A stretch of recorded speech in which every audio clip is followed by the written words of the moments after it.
Assalamualaikum warahmatullahi wabarakatuh. Selamat petang dan selamat datang di Foods Katapa Green Webinar Series.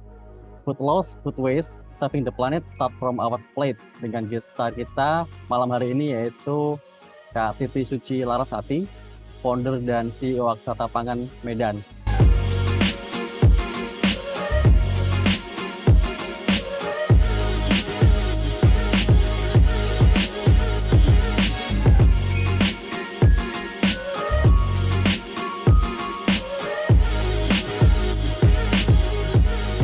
Kak Laras ini nama aslinya adalah Siti Suci Larasati atau bisa dipanggil dengan Laras. Merupakan founder dari dan CEO dari Aksata Pangan Medan, merupakan food bank movement di Medan ya.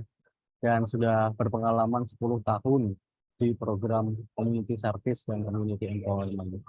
Saat ini masih tergabung dalam International Voluntary Service yang fokus pada manajemen lingkungan yang berkelanjutan sejak tahun 2017. Jadi dari background-nya sudah terlihat ya, ini bukan lokal volunteer tapi udah internasional volunteer. Mengenai Aksata Pangan sendiri, programnya inisiasi tahun 2018 ya, dan awal inisiasi merupakan program untuk mendistribusikan makanan kepada orang-orang yang membutuhkan dengan nama food truck sedekah, yang akhirnya dari spark kecil itu menjadi movement masif yang sekarang bernama Aksata Pangan. Oke. Untuk yang kepo dengan Aksata Pangan nanti bisa langsung ke websitenya ya di aksatapangan.id dan bisa juga di IG-nya yaitu Aksata Pangan. Thank you Mas Yoga, Mas Farid. Selamat malam teman-teman semuanya. Jujur aku senang banget dikasih forum yang punya concern yang sama tentang manajemen sampah, karena kalau ngomongin tentang sampah makanan itu kalau nggak sejalan gitu agak susah ya, karena memang belum mainstream sih isunya gitu. Dan hari ini aku pengen banget sharing sama teman-teman ngebahas gimana sih si konsep food bank itu bisa bantu untuk mengurangi sampah makanan dan juga kelaparan gitu. Karena kenapa banyak orang-orang juga kayak belum paham sih kenapa ini kayaknya food bank cuma bagi-bagi makanan aja kali ya gitu, tanpa paham dengan value yang berusaha kita berusaha kita sampaikan di situ. Jadi kenalin lagi, nama aku Laras.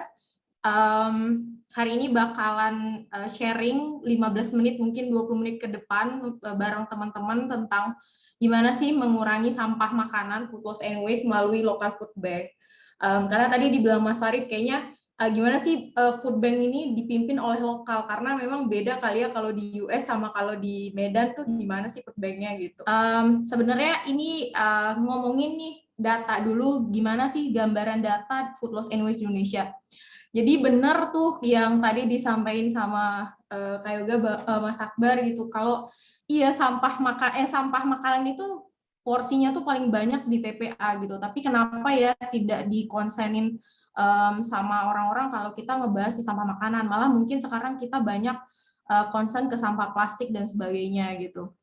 Nah, terus juga baru-baru ini tuh Kompas ngeluarin data kalau sampah makanan di Indonesia tuh kalau di economic loss-nya kalau dihitung tuh sekitar 330 triliun gitu, cukup banyak ya. Kalau misalnya itu sampah makanannya bisa bisa disimpan dan dibagiin ke masyarakat tuh bisa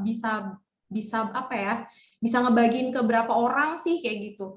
Dan di sisi lain ada 22 juta masyarakat Indonesia yang hari ini masih tidur dalam keadaan kelaparan. Berarti ada gap dong, kita buang-buang makanan terus masih ada kelaparan. Nah, kenapa ini semua tidak bisa disalurkan supaya gap tadi tuh diisi gitu.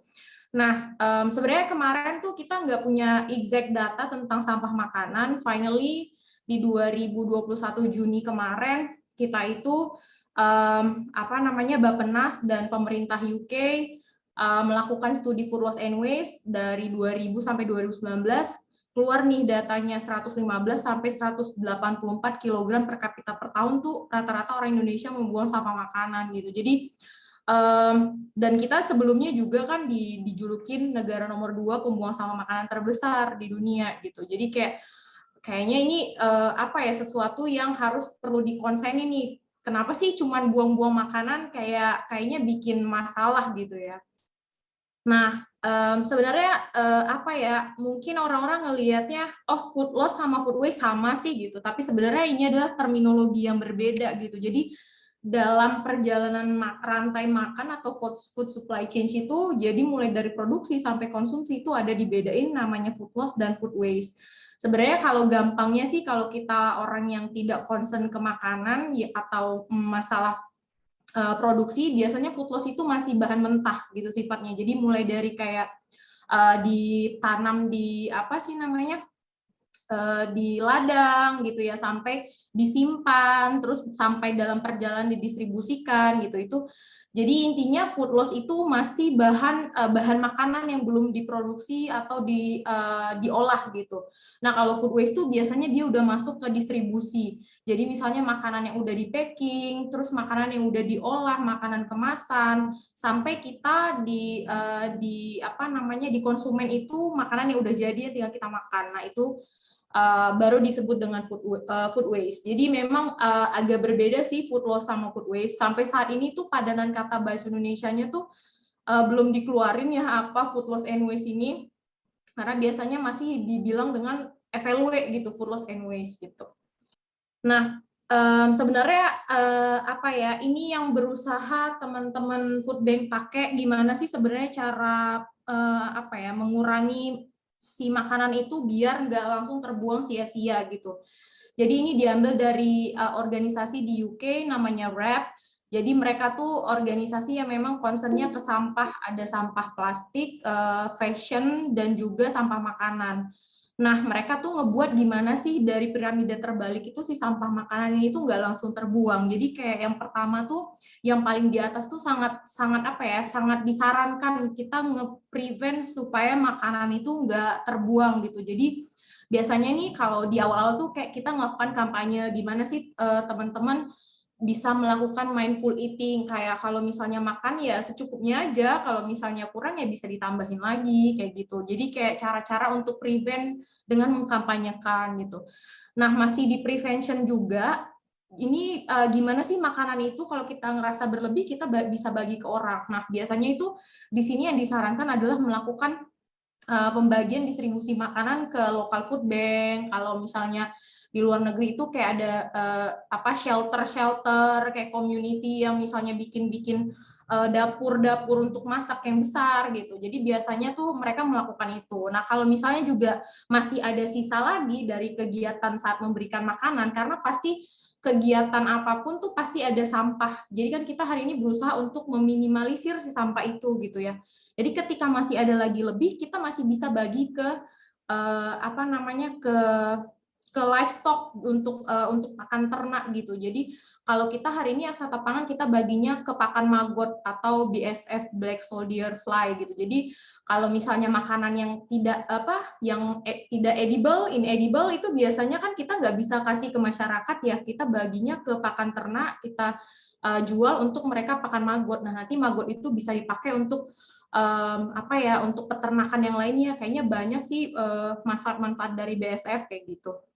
Nah, kalau juga masih ada sisanya, pasti ada, karena biasanya di si maggot itu juga menghasilkan sisa tuh dari makanannya tuh nanti bisa mungkin anaerobik, terus juga composting, sampailah terakhirnya yang paling kecil itu kita harus buang di TPA gitu.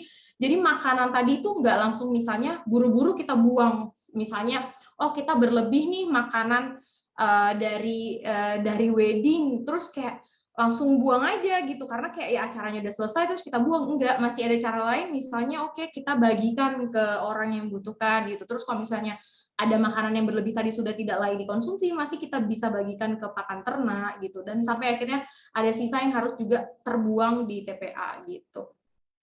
Nah, sebenarnya food bank, kenapa sih sampah makanan itu dikelola oleh food bank gitu ya? Jadi memang si food bank ini punya value yang dua isu tadi untuk si food loss and waste dan mengurangi kelaparan. Jadi itu dua isu yang dekat di food bank yang berusaha food bank bantu selesaikan secara lokal wisdom gitu. Jadi sebenarnya kalau berbicara tentang di luar, sebelum kita lihat di Indonesia, jadi memang food bank ini sudah ada di tahun 1930-an gitu ya.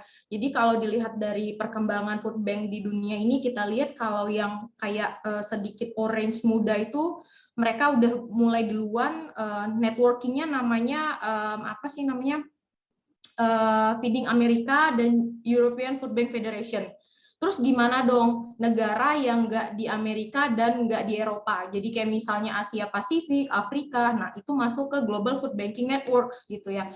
Jadi GFN inilah sekarang yang ngebantu untuk apa namanya menjembatani networking antara donor, terus potensi cara kerja operasional food bank gitu. Nah, lebih spesifik lagi, kalau di Indonesia hari ini kita udah ada 7 food cycle di Jakarta, Food Bank of Indonesia di Jakarta, Garda Pangan di Surabaya, Aksata Pangan di Medan, terus Scholar of Sustains di Bali, Ruang Pangan di Lampung, Food Bank Bandung di Bandung.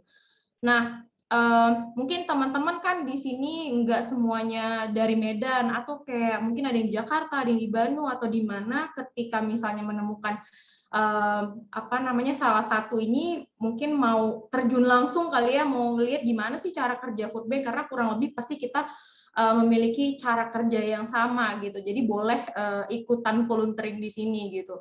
Nah, tapi kalau untuk di GFN sendiri, Global Food Banking Networks yang sudah tergabung dari 7 food bank yang ada di Indonesia itu baru ada 3, Aksata Pangan, kita, Food Cycle Indonesia, dan Scholar of Sustains. Nah, kalau Scholar, sebenarnya kalau dari Aksata Pangan dan Food Cycle Indonesia ini memang yang pure mendaftarkan langsung ke GFN, tapi kalau Scholar of Sustains adalah food bank yang ada di Thailand dan buka di Bali gitu. Jadi memang mereka ketika sudah tergabung dari GFN, apa namanya mereka bakalan ketika ngebuka di negara lain mereka pasti sudah pasti tergabung di GFN ini gitu. Nah, kenapa sih kita sibuk-sibuk banget bergabung di GFN sampai apa namanya prosesnya sampai setahunan lebih gitu ya untuk verifikasi mereka? Karena di Indonesia itu belum ada undang-undang tentang food bank gitu. Kalau kita bicara tentang makanan itu sangat sensitif gitu, ada takut food poisoning, terus kayak misalnya gimana sih makanan ini kayak terjaga freshnya, terus dari segala nutrisinya gitu, terus gimana sih kayak tadi Kak Farid bilang pasti mereka punya storage, gimana sih bedanya makanan ini harus disimpan di cold storage, berapa lama dan sebagainya, dan itu kita nggak punya apa ya, nggak punya networking yang belajar untuk di food bank ini gitu, jadi kayak kita pengen food bank kita bukan apa namanya bukan kayak bagi-bagi makanan doang gitu, tapi kayak kita pengen kita trusted, kita data driven, dan kita sangat bertanggung jawab untuk apa yang kita terima dan kita salurkan gitu, sehingga sebenarnya apa namanya kalau misalnya nanti ya kita kan goalsnya pengen ada intervensi nutrisi tuh, jadi ketika ada pencatatan dan sebagainya, jadi kita punya jelas nih datanya gitu. Dan dengan di GFN juga pastinya teman-teman yang ada di food bank terus belajar gimana sih cara menyimpan makanan yang benar, cara sorting, SOP makanan, mungkin quality control dan sebagainya gitu. Jadi berharap memang banyak banget dengan GFN ini gitu. Selagi memang Indonesia belum punya networking ya, kita doain sih semoga kita punya networking food bank ya, karena memang masih belum mainstream nih isu food banknya gitu. Nah, tadi mungkin udah disebutin dikit kayak food bank itu apa sih. Jadi memang food bank itu kita membantu untuk mengumpulkan terus mendistribusikan makanan yang nature-nya adalah surplus, makanan berlebih. Jadi makanan yang hampir dibuang, makanan yang hampir dibakar gitu. Terus biasanya kita dapat berbagi sumber, terus kita bagikan ke masyarakat prasejahtera. Jadi khususnya masyarakat yang rentan pangan atau food insecurity. Jadi kayak kita juga membantu masyarakat yang untuk memangkas akses. Jadi biasanya yang dapat akses itu kan mereka yang punya akses ekonomi ke supermarket, belanja dan sebagainya. Jadi dengan ada food bank, masyarakat yang prasejahtera tadi yang tidak bisa mengakses makanan yang mungkin yang enak-enak, yang bergizi, yang mungkin yang hidroponik dan sebagainya, kita bantu di sini untuk memangkas aksesnya supaya masyarakat prasejahtera tadi bisa mendapatkan aksesnya gitu. Nah, jadi memang tadi udah disinggung dikit sama Kak Yoga, memang kita bukan ujuk-ujuk bikin food bank yuk gitu. Jadi memang kita bahkan nggak kepikiran gitu food bank apa sih gitu. Jadi starting Juni 2018 kita memang memulai dengan komunitas yang namanya Food Truck Sedekah. Waktu itu kayak kalau dari secara pribadi aku cerita kayak waktu itu kayak abis banyak volunteering di luar, kayak ngerasa di Medan kayaknya nggak banyak ya kegiatan volunteering, terus kayak ngajakin teman-teman terdekat buat kayak apa ya, saat itu kan lagi sibuk-sibuk bikin komunitas yang apa sih namanya kayak ngajarin adik-adik, intinya rumah baca, taman baca dan pendidikan. Jadi kayak akhirnya bagi-bagi makanan aja kali ya. Jadi memang waktu itu masih seperti itu.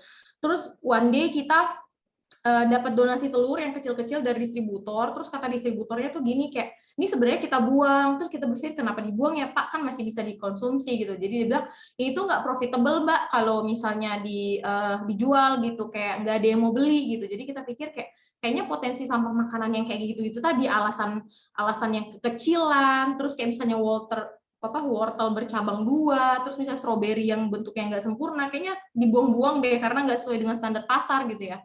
Terus akhirnya di September 2020 tuh kita melakukan studi kelayakan food bank dari GFN itu. Kita belajar sebenarnya food bank itu layak nggak sih dibuat di Medan. Jadi sebenarnya food bank itu harus memang ada di kota-kota, karena memang di kota-kota itu tempat bertemunya apa ya, segala distributor, retail, terus perusahaan-perusahaan, dan di situ juga pasti ada masyarakat rentan gitu. Jadi kayak memang cocok si food bank itu harusnya ada di kota-kota untuk membantu itu gitu. Nah, ketika kita udah melakukan itu, akhirnya kita memutuskan untuk melakukan melakukan perubahan yang lebih besar, entitas yang lebih besar di Juni 2021. Kita ngebuat Aksata Pangan, jadi ganti nama Aksata Pangan itu jadi food bank di Kota Medan gitu. Jadi secara hukum sih sebenarnya karena kita melihat ya food bank itu kalau di Indonesia masuknya sih di ini ya, di yayasan gitu. Nah, walaupun sebenarnya di dalam food bank nanti ada misalnya kegiatan untuk profitnya gitu. Nah, terus di Maret 2020 akhirnya sepanjang perjalanan karena kita sudah melakukan studi kelayakan dari GFN tadi di 2022 itu kita berusaha mendaftarkan diri tuh ke GFN tadi gitu di Maret, setelah perjalanan dari 2021 akhirnya di 2022 Maret kita mendapatkan LOI dari GFM. Nah, jadi LOI ini sifatnya kayak mereka berkomitmen Aksata Pangan menjadi bagian member mereka, dan segala bentuk kayak networking, pembelajaran, nanti teman-teman di Aksata Pangan turut ikut di dalamnya gitu. Kurang lebih kayak gitu sampai hari ini kita udah tergabung di GFM gitu. Kalau tadi Mas Farid bilang punya storage, Aksata Pangan masih kecil-kecil sih storage-nya, kita bilangnya Aksata Pangan Hub. Kita punya kapasitas 8 palet di sini teman-teman. Biasanya teman-teman operation melakukan data record, jadi barang yang masuk, barang yang keluar, first in first out, sorting, terus ketika dibutuhkan kita bisa melakukan repacking dan relabeling, karena biasanya donor itu punya SOP masing-masing, misalnya kayak oh kita nggak mau brand kita kelihatan kayak gitu, itu juga ada. Dan kita juga menggunakan Aksata Pangan Hub sebagai office kita gitu. Nah, mungkin banyak ya yang menyatakan mungkin kayak ada organisasi yang bergerak sebagai isu memberantas isu sampah makanan, tapi belum tentu dia sebagai food bank gitu. Jadi gimana sih si food bank itu? Jadi si food bank itu kalau hari ini kita masih bekerja secara linier, walaupun hari ini kita udah berbicara tentang ekonomi sirkuler, food bank lagi menuju ke situ. Tapi secara linier kurang lebih seperti ini. Food bank itu mendapatkan surplus makanan dari misalnya local farmers, terus kayak misalnya petani-petani yang hari ini punya panen yang mungkin kita bilangnya organik, tapi kalau di pasar bilangnya ugly produce, yang tadi aku ceritain kayak wortel bercabang dan sebagainya gitu. Terus dapat dari food manufacturing, jadi kayak perusahaan-perusahaan yang punya makanan yang udah mau mendekati near expired date atau juga best before, biasanya mereka memberikan kepada pihak ketiga untuk membakar, untuk destroy produk mereka gitu. Jadi itu harusnya kalau di global itu mereka harus bagi ke food bank gitu. Bahkan mereka harus bayar tax, yang taxnya itu nanti dibaginya ke food bank juga gitu. Jadi memang itu yang harusnya mungkin Indonesia nggak tahu berapa tahun lagi harus seperti itu gitu. Terus juga ada dari government, communities, terus restoran. Ini mungkin kalau kita biasanya HoReCa, hotel, restoran, catering. Terus juga dari publik dan dari local bakery. Jadi pasti setiap kegiatan distribusi produksi itu pasti ada surplus, apalagi makanan. Nah, gimana sebenarnya si surplus itu tidak terbuang gitu. Jadi dengan food bank inilah mereka bisa bagi gitu. Terus kalau kita sendiri, kita punya cara distribusinya dua. Yang pertama dari frontline organization. Jadi frontline organization ini biasa kita sebut garda terdepannya Aksata Pangan. Kita bekerja sama MOU-an sama komunitas, organisasi, panti asuhan, rumah baca yang mereka punya masyarakat binaan. Kenapa sih food bank sekonsen itu sama bagi-bagi makanan? Padahal kan bagi-bagi makanan aja ya gitu. Kita nggak boleh bagi makanan yang kayak misalnya lagi jalan bagi makanan deh gitu, kayak ya kasihan nih bagi makanan aja lah gitu, kayaknya belum makan. Nah, itu bukan dilarang ya, kita bilangnya kayak kita takut, kita mencoba menghindarin karena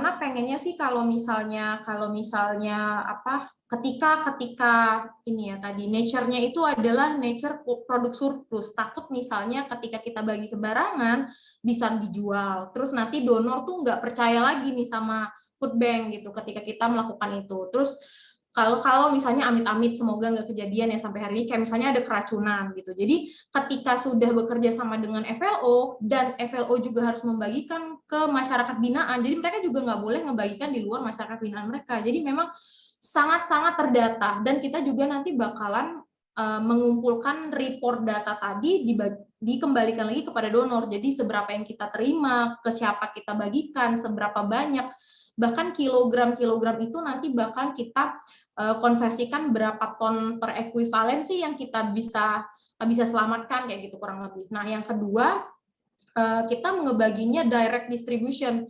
Walaupun direct, teman-teman di Aksata Pangan melakukan quick survey. Jadi memang datang ke masyarakat, bekerja sama dengan local authority yang mendata berapa orang sih satu kupon itu biasanya dibagiin untuk berapa keluarga sih, kayak gitu. Jadi memang kita sudah survei dulu terhadap latar belakangnya, terus kira-kira masyarakat itu berapa orang sih di situ gitu. Jadi memang tidak balik lagi, tidak dilakukan secara random, biasanya kita bilangnya random gitu. Jadi sebenarnya setelah kita feasibility studies dan terus melakukan pembelajaran terhadap program, karena balik lagi mungkin cara program di Medan pasti beda dengan cara program di Jakarta, cara program di Medan juga mungkin beda di Bandung dan seterusnya, karena memang balik lagi keberhasilan food bank itu memang dipimpin oleh community lokal gitu. Balik lagi kenapa sih? Karena ya cara makan orang Medan mungkin beda, cara ngedapetin budaya mungkin latar belakang kerjaan orang Medan mungkin beda gitu sama di Jakarta dan di Bandung. Jadi ketiga program inilah yang kita rasa bisa kita amati, kita tiru, dan kita modifikasi. Jadi ada food stamps. Jadi food stamps ini kan kupon ya. Jadi kita bagiin kupon ke masyarakat, nanti masyarakat setelah survei, masyarakat datang, nanti kuponnya itu dibagi ditukar dengan paket makanan. Nah, kayak itu kayak kelihatan ibunya dapat sayur, dapat sereal, dapat susu, dapat kopi, kayak kurang lebih gitu. Nah, kalau Food Heroes itu sebenarnya dulu awal-awal adalah program kita menyelamatkan makanan dari wedding. Wedding itu banyak banget makanan dan macam-macamnya gitu. Jadi biasanya tuh kalau udah selesai acara, kalau berlebih tuh kadang-kadang kayak keluarga pengantin atau WO-nya biasanya balikin ke hotel. Nah, biasanya tuh kayak dibuang dan sebagainya. Jadi awalnya itu, tapi setelah pandemi, Food Heroes itu jadi kita menyelamatin roti dari bakery-bakery di Medan yang kita bagikan ke masyarakat. Tapi kalau misalnya udah tidak inedible, biasanya itu kita ke pakan magot sama pakan ternak gitu. Nah, yang ketiga itu program food pantry. Jadi pantry itu mungkin kayak ibaratnya bahasa gampangnya kita masak-masak lah. Jadi kadang-kadang itu kita dapat pisang yang terlalu lembek gitu, yang kita nggak bisa bagi ke masyarakat. Nah, di food pantry inilah teman-teman mengubah makanannya kembali. Jadi kayak misalnya nugget pisang, bolu pisang, terus dapat coklat, kita bikin bolu, terus donat dan sebagainya. Jadi pengolahan makanan supaya jangka waktu makanannya jauh lebih panjang gitu. Nah, kita hari ini banyak banget bahas tentang Sustainable Development Goals, tujuan pembangunan berkelanjutan. Nah, si Food Bank ini stance-nya di poin nomor berapa sih dari 17 poin? Kita ada 3 poin, 2, 12, sama 13. Nah, ini data berdasarkan laporan kita di tahun 2021. Nah, kalau di poin nomor 2, memerangi kelaparan, Aksata Pangan berupaya memberikan 21.069 masyarakat membutuhkan yang menerima manfaat dari kegiatan Aksata Pangan gitu. Walaupun ini masih 14 kecamatan dari 21 kecamatan yang ada di Kota Medan. Masih banyak sih PR-nya gitu. Untuk poin 12, jadi 12.3 di SDGs itu adalah mengurangi setengah sampah makanan mulai dari tahap produksi dan konsumsi kalau di global. Nah, dengan ini Aksata Pangan di tahun 2021 kita bisa menyelamatkan 32 ton surplus makanan yang berpotensi menjadi sampah. Jadi harusnya kalau ini nggak diselamatkan, ini ini bakal menjadi sampah di TPA gitu. Walaupun sampah makanan di Medan sesuai datanya itu ada 300 ton, jadi masih PR banget sama Aksata Pangan nih gitu. Nah, 32 ton tadi ketika dikonversikan ke sini, kita tuh bisa menyelamatkan 68,76 ton karbon dioksida ekuivalen yang dihasilkan dari sampah makanan gitu. Terus kayak mungkin kalau karena di sini sifatnya adalah personal, kira-kira gimana sih gitu ya kita memulai dari diri kita sendiri gitu.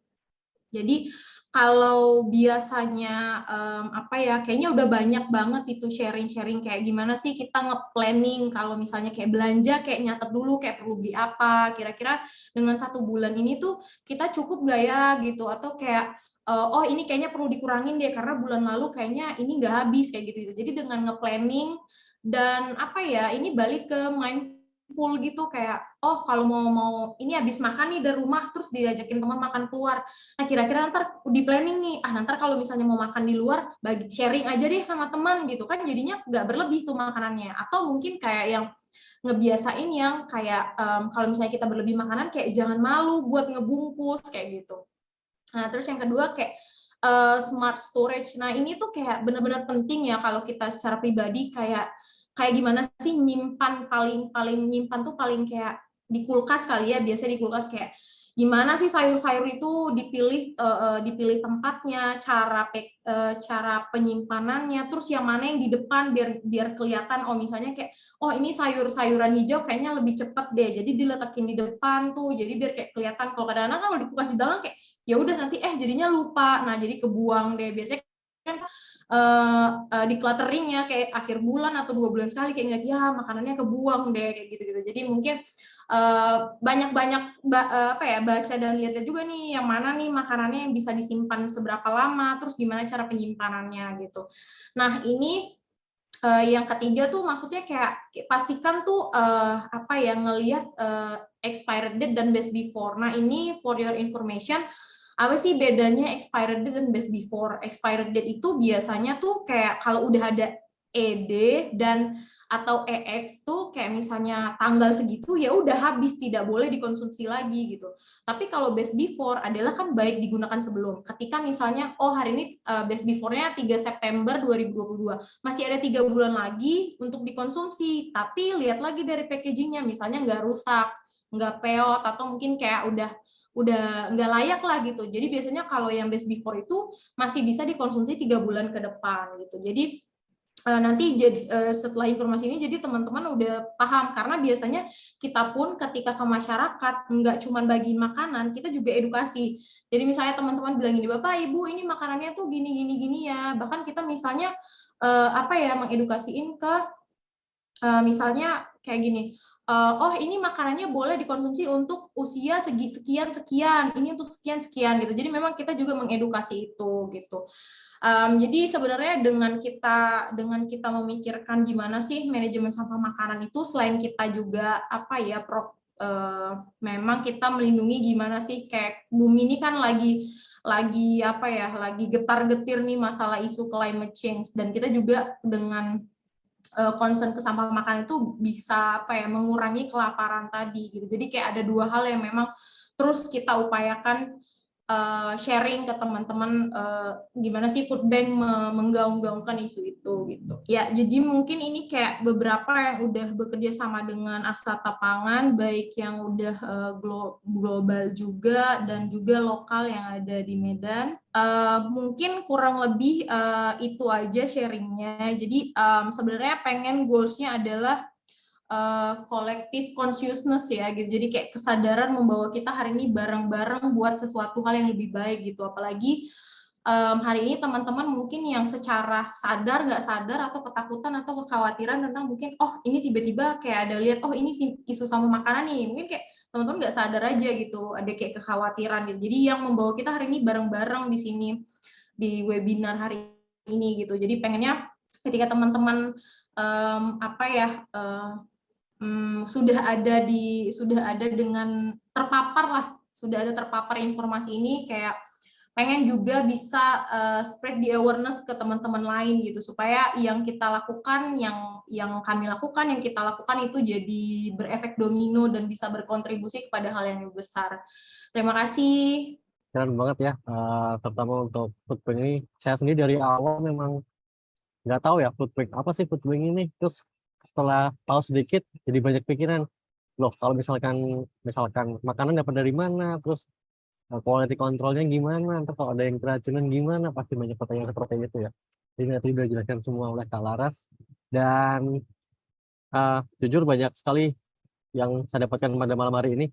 Mungkin teman-teman juga ya. Dan ini salah satu solusi juga ya, solusi atas banyaknya sampah makanan di Indonesia ini terutama.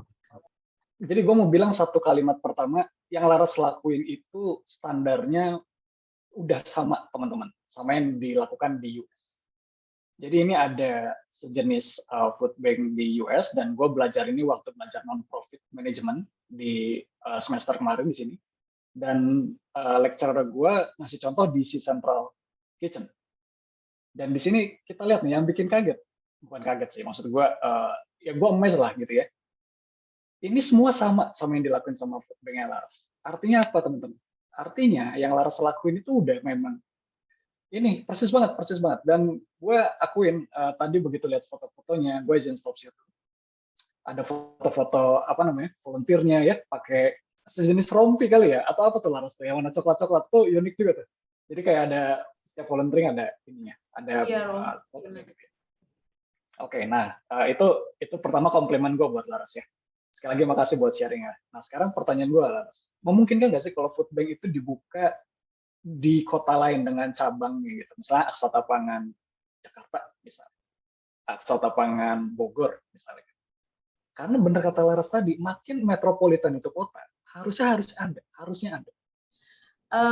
Bisa aja sih Kak gitu, kalau misalnya kayak jadi kalau contoh nih, si Food Bank of Indonesia yang mungkin udah lama duluan, waktu kita masih food truck sedekah, mereka udah berjalan sebagai food bank, mereka tuh udah bergerak gitu ya di Jogja, di mungkin kayak di Jakarta, mungkin ada di daerah-daerah mana mungkin kayaknya udah bikin mereka gitu. Tapi nggak tahu kalau misalnya kalau ditanya Aksata Pangan mau bikin cabang nggak sih gitu. Jadi karena di Medan aja masih 21 kecamatan, PR banget gitu bagi kita gitu. Jadi kalau misalnya malah kita mendorong misalnya gini, ada tuh yang mau udah bikin beberapa tim, terus kayak mendorong mau bikin food bank, terus belajar. Nah itu kita sangat terbuka. Tapi kalau ditanya misalnya, kalau ditanya secara Aksata Pangan mau nggak buka gitu, kayak waduh di Medan aja masih 21 kecamatan nih, PR banget bagi kita gitu mau buka tempat lain gitu. Tapi memang kita pengen banget gitu, kayak misalnya ketika kita, jadi kan si food bank ini tuh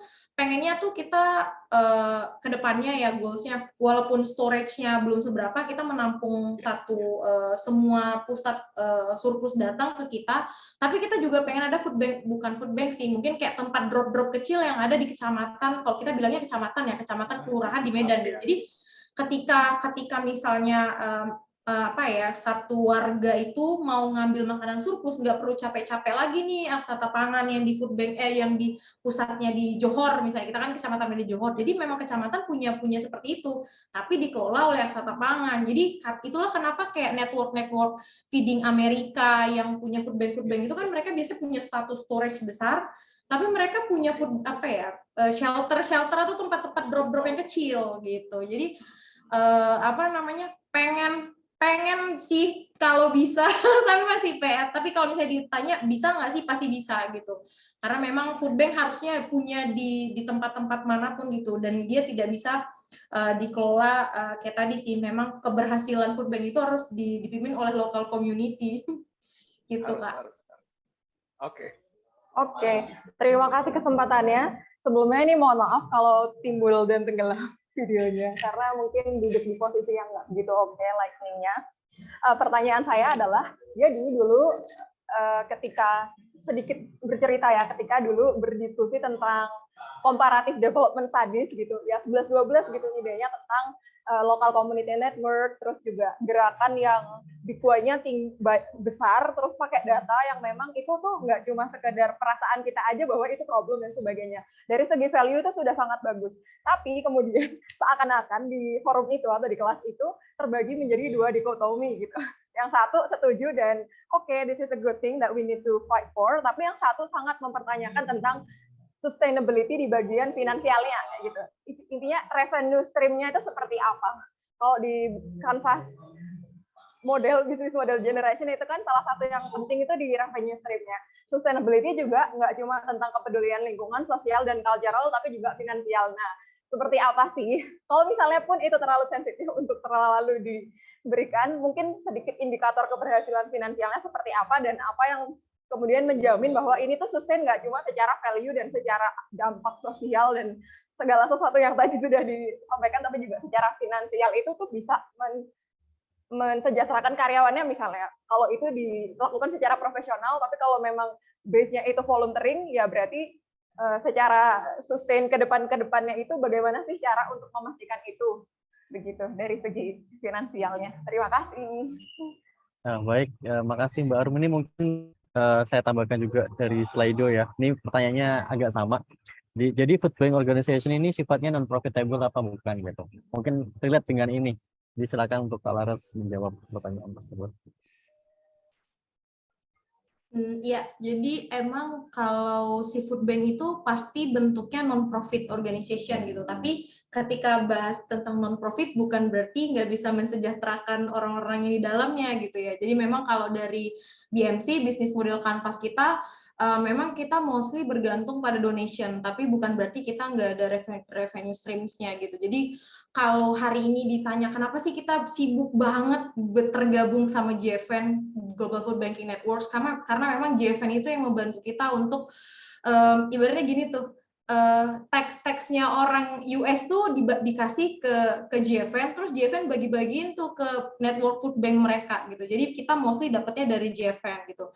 Nah kalau hari ini kalau ditanya volunteering, kita memang volunteering, maksudnya base-nya memang kegiatan volunteering, tapi volunteering kita juga paid volunteer, kita memang membayar volunteering kita gitu. Jadi terus emangnya kita kalau misalnya ada pertanyaan lagi masih di kepala, emangnya kita terus bergantung ya sama itu. Jadi memang kita juga ada revenue streams kita dari kayak bahan makanan yang tidak bisa dikonsumsi ke masyarakat, biasanya kita tuh jual kepada pakan maggot dan pakan ternak gitu. Jadi per kilonya berapa, jadi itu juga jadi revenue streams-nya di Aksata Pangan gitu. Jadi memang selain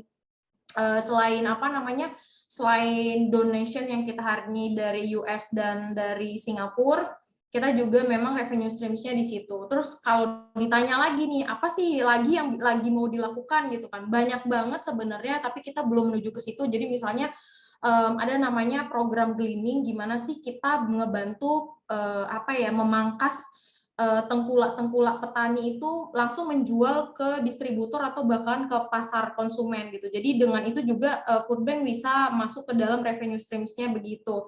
Atau misalnya mengubah bentuk makanan yang misalnya tomat-tomat yang nggak cantik, terus kita bikin jadi saus, terus mungkin kita pengolahan lagi misalnya jadi cold press juice, itu juga bisa jadi revenue streams-nya. Tapi sejauh ini walaupun kita lagi menuju ke situ, karena memang nggak langsung cepat melejit, karena kita lihat pasar juga, tapi hari ini kita memang dari GFN, dari US, YCLE, dan juga dari Singapura, dan teman-teman volunteer hari ini di paid gitu. Oke, jadi paid volunteer tuh biasanya tuh kayak kita tuh ngelakuin rentan waktu misalnya 1 sampai 3 bulan ya. Terus nanti teman-teman udah dibagiin job desk-nya apa sih gitu. Dan biasanya tuh kegiatannya tuh kayak emang apa ya, daily gitu. Jadi emang tiap hari yang dilakukan terus-menerus gitu. Jadi makanya kita kalau di situ lebih profesional, paid volunteer lah. Jadi kalau volunteer yang sifatnya sebenarnya volunteer kita pun juga mungkin karena seneng ya, karena makanan terus kali ya. Jadi walaupun ada bahasanya free volunteer, tapi kalau misalnya teman-teman pulang bawa sereal Coco Crunch, bawa KitKat, kayaknya kalau pulang kalau dirupiahin kayaknya nggak free juga gitu. Jadi kayak mungkin kayaknya seneng-seneng teman-teman yang, jadi kalau paid itu kan biasanya mereka yang harian, tapi kalau yang free volunteer itu kayak misalnya one day kayak ini nih tiba-tiba ada drop makanan banyak nih, mau bantu sortir kayak gitu, terus kayak ya udah ntar selesai kegiatan tuh misalnya sortirnya apa tuh hari itu dapat pisang, dapat sayur, ya udah pulang-pulang bawa sayur, bawa pisang, jadi kayak seneng aja walaupun free tapi bawa bontot gitu ya kalau kita di Medan gitu. Jadi kalau paid biasanya sih memang kita belum yang kayak gimana-gimana. Yang penting kayak ada uang saku dan juga untuk pengganti transport gitu sih. Target kamu itu kan adalah masyarakat prasejahtera. Nah, tadi aku kepo, gimana sih sebenarnya kamu itu menilai dan Aksata Pangan itu menilai masyarakat prasejahteranya itu seperti apa? Tapi ternyata sudah terjawab dari penjelasanmu, yaitu koordinasi dengan local authority kayak lurah gitu kali ya. Nah, terus pertanyaan kedua terkait kemajuan Food Bank Indonesia yang mungkin masih membuat iris di dada. Itu kan kalau misalnya di negara-negara maju itu kan kayak surplus foods-nya itu kan kalau makanan mereka nggak habis kejual, kamu kan bilang tadi bahwasanya makanan itu akan diserahkan ke pihak ketiga untuk didestroy atau diberikan ke food bank, kemudian mereka harus bayar food bank itu untuk atau sebagai tax gitu ya. Nah, terus aku mau nanya, di Medan terutama, sadar nggak sih para pemberi surplus food-nya itu sebenarnya udah ada kebijakan seperti itu. Kalau misalnya mereka kemungkinan besar nggak ada jaminan bahwasanya mereka bisa menghabiskan produksi makanan mereka dan mereka kasih dengan sukarela ke food bank itu, sebenarnya mereka harus bayar tax. Mereka tuh sadar nggak sih ada sebenarnya kebijakan seperti itu? Jadi sebenarnya kebijakan itu nggak tahu ya, kayaknya nggak ada gitu. Kayak bahkan kita tuh udah audiensi gitu ya, bahkan bikin stakeholder gathering, pemerintah kayak dinas sosial, terus ada juga pernah masuk forum ke dinas ketahanan pangan gitu, tapi kayak isu ini tuh belum ada aja gitu. Jadi kayaknya tuh kayak capek ngejelasin ini juga belum gitu, sampai akhirnya mungkin kayak kalau maksudnya kasusnya di Aksata Pangan sampai kita mungkin udah ditarik sama konsulat AS Medan, karena kan mungkin karena kita penerima dari US kan, jadi mungkin kayak ada concern lah bagi mereka gitu. Sampai baru di situ baru kayak mereka ngelihat oh ini organisasi, padahal sebelumnya kita juga udah audiensi gitu. Jadi memang nggak ada Kak kalau misalnya mereka sadar nggak sih mereka harus bagiin ke food bank gitu. Kita hari ini aja yang approach, kita nggak pernah berhasil ketika nge-approach ke local bakery atau perusahaan, tapi mereka pasti yang udah sadar itu yang pasti yang approach di Aksata Pangan. Jadi semua bakery hari ini yang bekerja sama Aksata Pangan itu bukan Aksata Pangan ya, ayo dong kerja sama kita trusted loh, enggak. Jadi mereka yang memang udah kesadaran kayak oh mereka berpikir sustainable business mereka, masalah isu lingkungan dan sebagainya gitu. Jadi itu yang ngebuat mereka tuh nyadar buat oh ada food bank, ya food bank ini harus yang menyalurkan gitu. Dan balik lagi kita tuh kan baru punya data dan sibuk-sibuk bikin kebijakan food loss and waste itu, studi food loss and waste itu kan dari Bappenas baru 2021 Juni. Dimana tuh kan kayaknya isu itu kan baru tuh Juni. Jadi kayaknya tahun ini juga baru mau sibuk gitu ya. Jadi mungkin kayak walaupun nih teman-teman di Aksata Pangan walaupun sekarang masih ngerangka, tapi kayaknya kita yakin isu ini bakalan naik gitu. Bagi isu food bank. Tapi kalau sekarang ditanyain, ya effortnya banyak banget gitu, mau masuk ke dinas lingkungan, masuk ke dinas sosial, masuk ke dinas ketahanan pangan, dan itu belum dilakukan gitu. kan sebenarnya yang ngebantu si Aksata Pangan dan kerja-kerja food bank itu adalah kan kebijakan. Jadi kalau misalnya kebijakan udah ada, ya kita nggak perlu capek-capek effort ya, mereka tinggal datang ke Aksata Pangan nih, ada organisasi food bank trusted, kita menyalurkan, mereka bisa menyelamatkan si makanan tadi gitu. Selamat malam, Kak Laras sama Mas Yoga. Ya, aku izin bertanya nih, kadang-kadang kan kalau misalnya kita di kantor suka punya event-event besar gitu ya, misalnya kayak di lapangan di Monas atau di lapangan Banteng. Nah, aku ngerasa kadang-kadang tuh makanan lebihnya tuh banyak banget ya, makanan lebihnya banyak banget, terus dengan terpaksa kita bungkus-bungkusin, tapi sebenarnya untuk ke karyawan juga, which is sebenarnya karyawan itu juga sebenarnya bukan yang tepat-tepat banget untuk diberikan makanan tersebut ya gitu, karena kan masih banyak orang di luar sana yang bisa diberikan. Itu kira-kira ya, tadi kan aku lihat kalau Kalar sudah bekerja sama catering sama beberapa company gitu. Nah, kalau misalnya event-event kayak pernikahan, kayak event misalnya upacara atau apa yang memang banyak banget menurut aku ngebuang makanannya gitu. Nah, itu ada ide nggak sih Kak Laras nih bagaimana sebenarnya kita bisa menerapkan si food loss ini gitu, atau food waste-nya? Thank you. Kalau maksudnya lebih ke Kak Adrian itu pengennya food bank turut serta atau gimana sih Kakak dengan perusahaan gitu bisa manajemen biar nggak berlebih gitu ya? Nah, bisa nggak sih kalau misalnya food bank ikut serta gitu, misalnya kalau dalam event-event gitu? Biasanya sih kalau di sekitaran situ ada food bank atau di kota itu ada food bank, ya pasti di Jakarta ada gitu karena Food Cycle dan FOI ada, pasti mereka mau gitu. Dan kita juga pernah, jadi kayak misalnya ada acara kedinasan itu kan punya acara-acara tertentu kan, mereka kadang-kadang kan pesan makanan banyak banget, ternyata yang datang sedikit gitu. Biasanya mereka panggil kita yang bagi yang udah tahu ya, manggilin Aksata Pangan buat rescuein makanan gitu.